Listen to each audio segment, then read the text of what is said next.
Hello बच्चों, let's see the question. तो question क्या कह रहा है कि which of the following concentration terms is independent of temperature या फिर कंसंट्रेशन यूनिट्स। तो बेटा जी, जो कंसंट्रेशन टर्म्स या फिर यूनिट्स, कंसंट्रेशन यूनिट्स या फिर टर्म्स वॉल्यूम पर डिपेंड करेगी,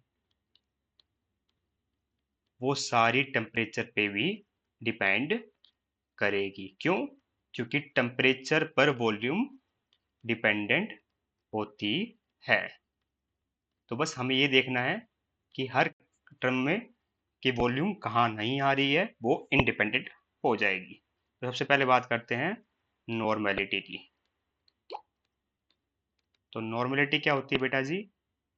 मास of solute by equivalent weight into में वॉल्यूम ऑफ सॉल्यूशन। तो यहाँ वॉल्यूम वॉल्यूम टर्म आ रही है, इसका मतलब ये टेम्परेचर डिपेंडेंट है, इंडिपेंडेंट नहीं है। दूसरा ऑप्शन देखते हैं, मोलैरिटी। मोलैरिटी क्या होता है बेटा जी?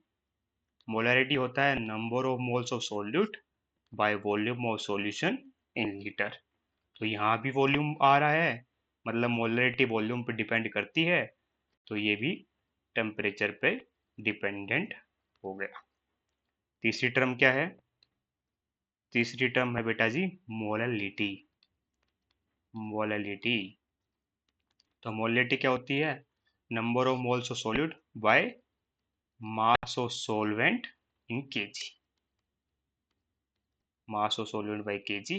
तो यहाँ आप ध्यान से देखिए, यहाँ कोई भी वॉल्यूम की टर्म नहीं आई है। इसका मतलब ये क्या हुआ कि ये जो कंसंट्रेशन यूनिट है वो टेम्परेचर इंडिपेंडेंट हुई, टेम्परेचर पे डिपेंड नहीं कर रही है। और लास्ट जो ऑप्शन है वो क्या है बेटा जी? पीपीएम, डेट इज पार्ट पर मिलियन। वो क्या होता है? 1 milligram of solute in 1 litre of solution. मतलब यहाँ भी क्या आ रही है? वॉल्यूम का यूज हो रहा है। तो ये भी क्या हो गया बेटा? Temperature dependent. तो मैं यहाँ पे कहूँ आपको कि कौन सी टर्म है जो बिल्कुल भी टेम्परेचर पे डिपेंड नहीं कर रही है, तो वो है सिर्फ मोलैलिटी। तो हमारा करेक्ट आंसर क्या हो जाएगा? Option C. I hope you have understand the question.